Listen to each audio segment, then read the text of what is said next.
Okay. I'm not sure what we just witnessed. It was horrible. It was back horrible. then. And Horrible. I've got to let my stomach settle. Let's go find lunch. You're hungry? I will be in a little bit. I need a drink probably for the food. Welcome to Boating Journey. I'm Scott and she's Allie. We own 2 boats in the Pacific Northwest, but have recently found ourselves boatless after moving to southern Florida. We moved to be closer to different boating opportunities and the Caribbean, our favorite boating destination. Our goals are to explore the Florida waters, bring you some new boat tours, and hopefully find our next boat. So come along and follow us on our boating journey.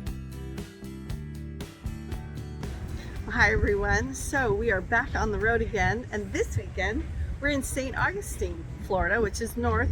Took us about with stops 5 hours to get here.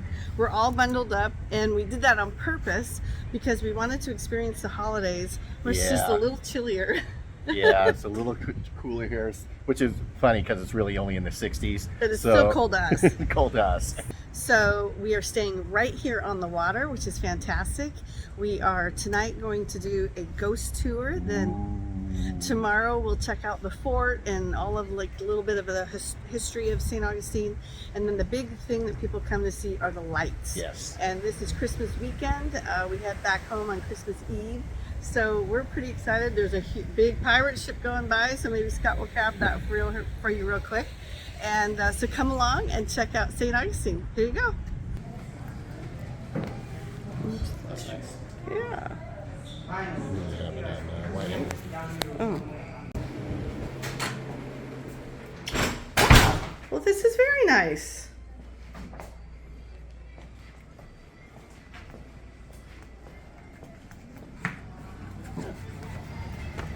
A little view of the city. It's like we're in Austria.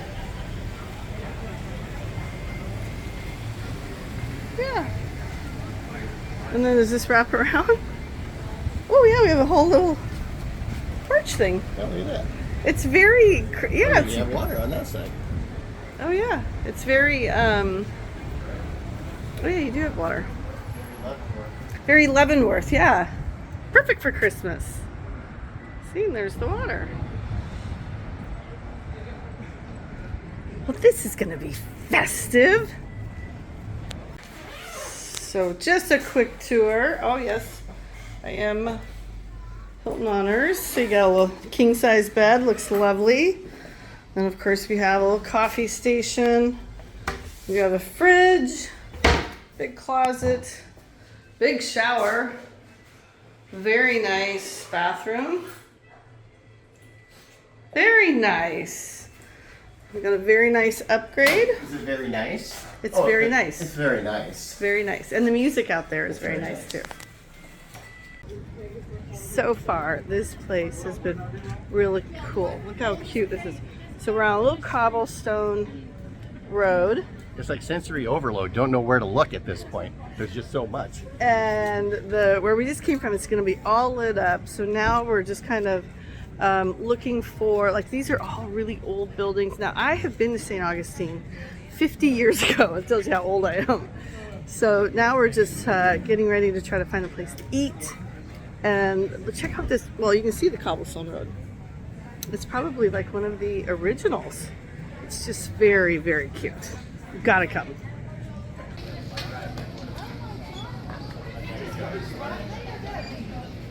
What you think, Norman? What you think? He came and asked for a treat. Thank you, Norman. Thank you so much, Norman. You gotta hurry up a little bit because you got a car behind you. Yeah. Oh, how sweet. St. Augustine, founded on September 8, 1565, is the oldest continuously inhabited European established settlement in what is now the contiguous United States. The city served as the capital of Spanish Florida for over 200 years.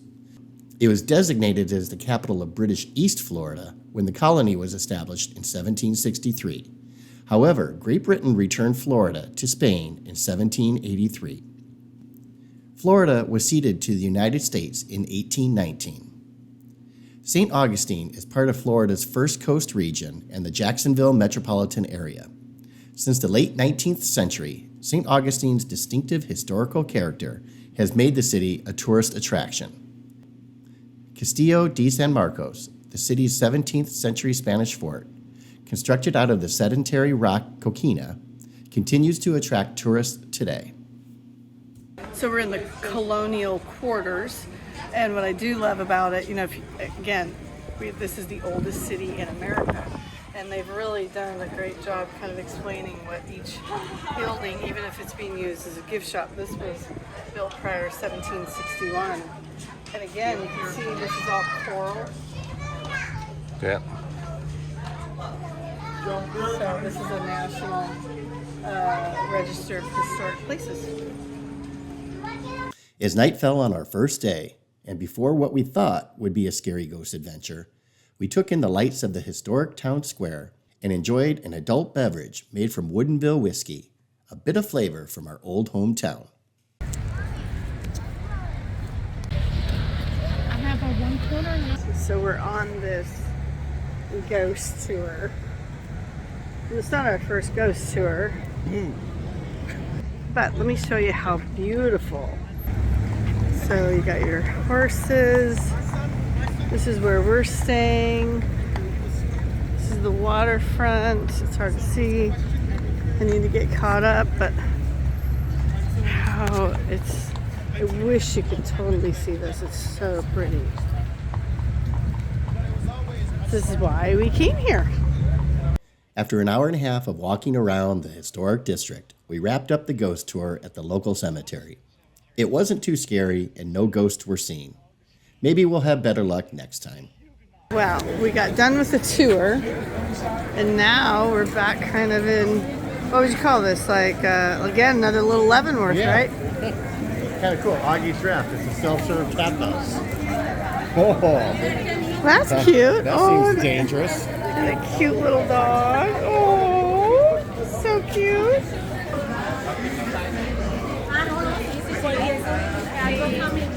Yeah, they kind of made it like the old, just what it might have looked like. Yeah.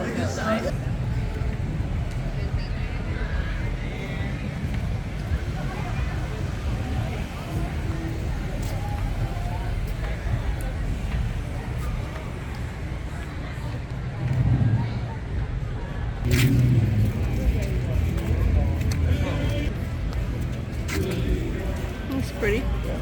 Much like Key West, St. Augustine offers plenty of live music around every corner. It was a great way to end our first day in town. Well, good morning, everyone. It is day 2 here in St. Augustine. You'll notice that the fort is behind us. The sun is on us. It feels great. A little warmer today than yesterday, but still it's like it's having some fresh air, which we're beautiful. not used to. We did do the ghost tour last night. Unfortunately, it is not what I would recommend. Yeah, we didn't see any ghosts. Well, it wasn't that. But Yeah. today we're going to check out some museums, check out the fort, and explore a little farther into St. Augustine.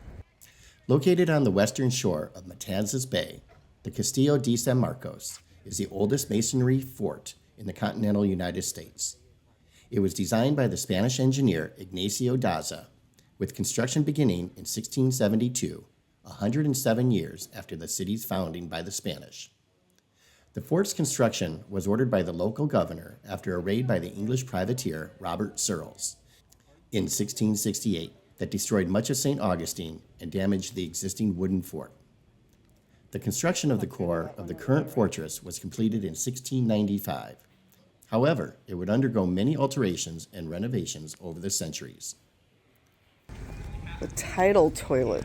Oh my god, that's funny. Well, it's smart though.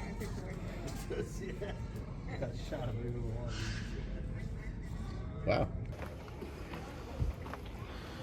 Well, at least they had umbrellas back then. I was just gonna say that.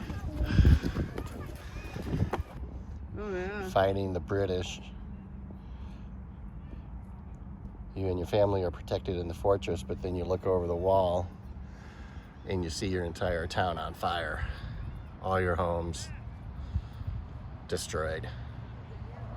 And as it says here, the fort really wasn't made to house people. No. It had a few rooms to house the guards on duty, but that was it. No real living quarters. So The fort was designated a U.S. States Army base in 1821 and renamed Fort Marion in honor of American Revolutionary War hero Francis Marion.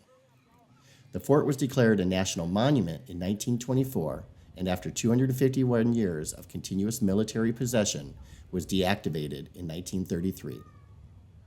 The site was turned over to the United States National Park Service in 1942, and the original name, Castillo de San Marcos, was restored by an act of Congress.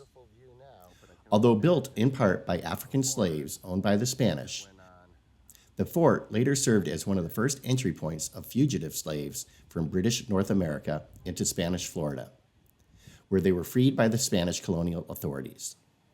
This quickly led to the first free black settlement in the future United States. You know, one thing I was surprised about is it's not a huge fort, no. but the grounds are huge. I mean, Yeah. if you look behind me, Yeah, the surrounding grounds. And again, we can't imagine what it would have been like 200, 300 years ago. yeah, they came in know. 1492, the Spaniards, Yep. and it's changed hands to the British, back to the Spaniards, back to the U.S. 1452, I think. Oh, 52? I thought it think was so. 92. Well, either That could way. be- either way, that's a long time ago. And what's incredible is the cannons all have these what do you call them? Ornamental. Ornamental. Okay. I made up a new word, anort. Ornamental designs on them, even though they were deadly weapons. Yeah. And if you can imagine, I'm going to turn this around, but I mean, this is the kind of stuff they just stood out here. There's more of their grounds, just looking for the enemy to come in from over there. Crazy. I mean, even on this side, the grounds are huge. They've kept it very well protected. I will say I'm a little weirded out that there's these openings and they go straight down to the moat. So I'm kind of freaked out. But let's go up here. Here you get kind of a pretty good view. Well, hello, pigeon.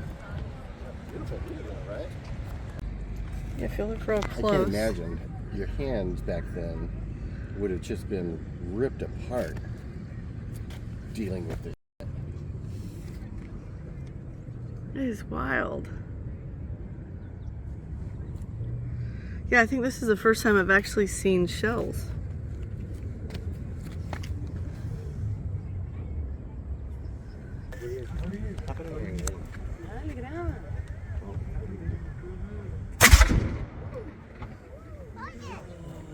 Okay, so we just finished the tour of the fort behind us, and now we're headed to the Pirate Treasure Museum. Oh yeah, let's check it out. Eek. That is not the kind of eye doctor that I want to go to. Oh my god. Biting down on the leather. Why is he taking He's his got- eyeball out?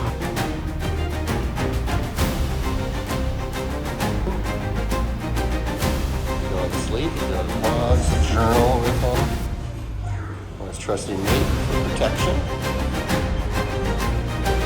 Oh, jeez, that's cool.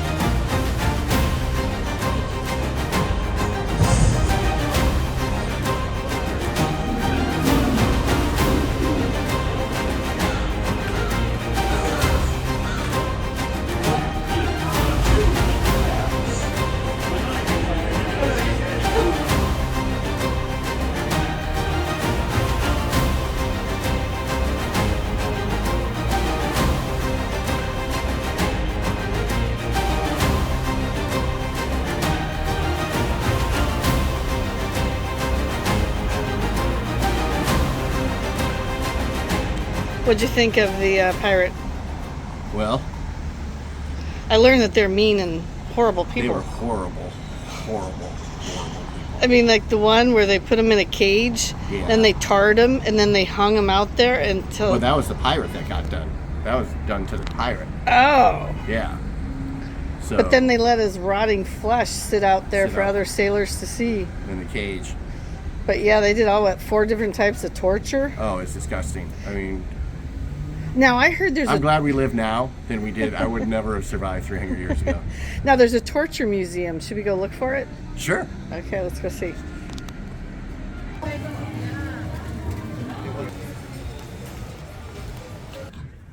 The other great thing about, so this is our hotel right here, and it's the back side, but they have all these little cobblestone roads, and they just interconnect to all of the different shopping, restaurants. Here, I'll give you a look here.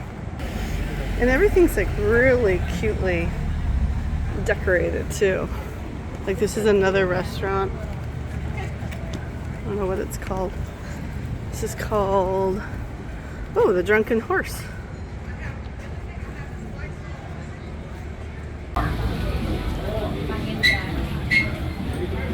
Are you brave enough?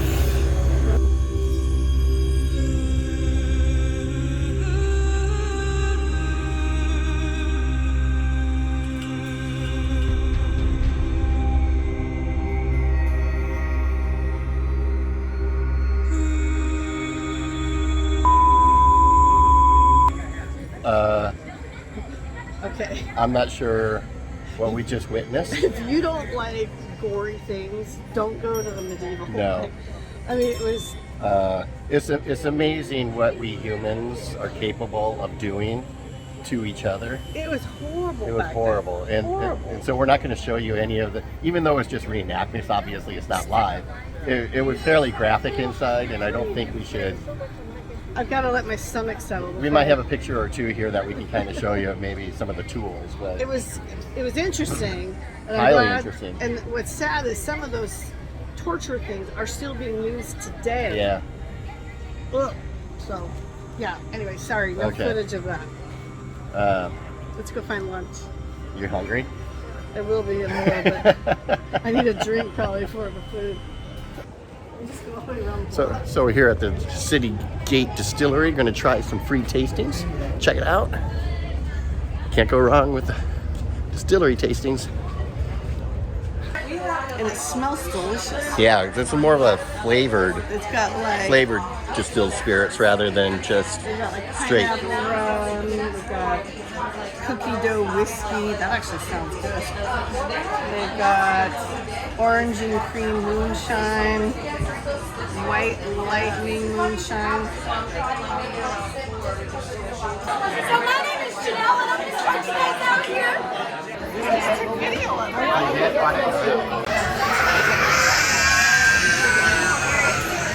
That was the peanut butter one. Peanut butter. This is the sweet tea. Sweet tea moonshine. But next up, we got a little bit of orange and cream. It does have both orange and cream. It'll mess you up though. Hold that, and you have your vanilla. So this is orange and cream moonshine. Let's see.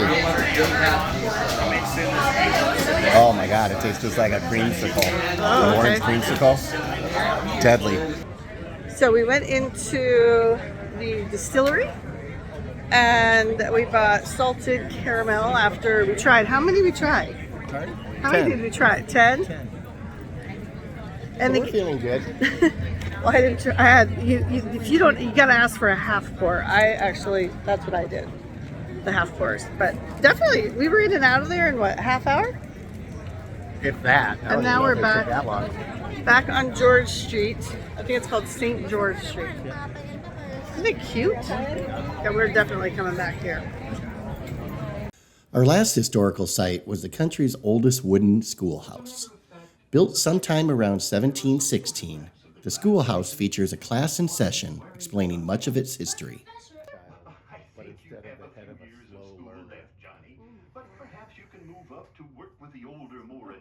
One of the more interesting items was a newspaper clipping hanging on the wall showing a class reunion in 1931 of the last graduating class from 1864.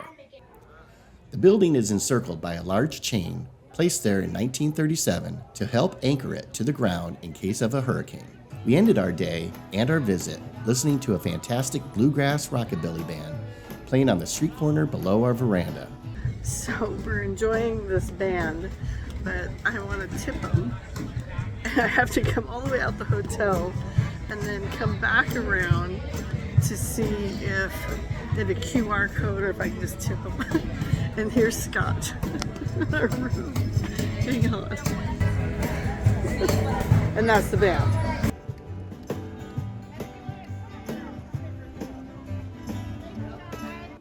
After Allie tipped them, they put our sticker on their drum case. So cool. Are you having fun? Fantastic. This band down here playing a little bluegrass country. Fantastic. Out of North Carolina. What a fun trip. Wow. Yeah. We haven't even been here 48 hours. No. And it's Christmas Eve, and when you're watching this, it's January or February. But what a fun, Yeah. I definitely am coming back. It has kind of a, we're from a little, Seattle has a little town called Leavenworth. It's a little Bavarian village. And this reminded me a lot of. Very much like that. And especially they really go all out for the holidays. So the pros of coming here during the holidays is beautiful. They've decked everything out. They've got little side alleys. The con is just crowded. It's lots of We people. couldn't even find a place to eat last night. We ended up eating at our hotel. Lots of families, very crowded, lots of families. So I think I would like to maybe come back in the kind of when it's a little quieter. Yeah, off season, I guess. See what it's Probably like. in the summertime. Maybe they still kind of decorate it with lights. I just don't think with the Christmas lights. So, and it also reminds us a little bit of New Orleans. So like right now, this is dead quiet. But last night it was a hustling and a bustling. Oh yeah. So I love this town, and I'm definitely looking forward to coming back. So if you Oh, haven't yeah. been to St. Augustine, I definitely recommend it. It's about the same distance, just slightly longer than Key West. So come check it out. We also recommend you do stay downtown. So thank you to the Hilton for upgrading us. We stayed right here on the water. Not a paid endorsement. Nope. But we were able to. We paid for our room, but we were able to walk everywhere, and if we had Yeah. to come back to the room in the middle of the day, we could. So I definitely recommend that. Traffic into this area is, It's a nightmare. yeah, so don't. Parking is a nightmare. Parking's a nightmare, so definitely stay downtown would be the other recommendation I would have. So we'll be back. We'll be back. Thanks everyone. If you like this video, please give it a thumbs up.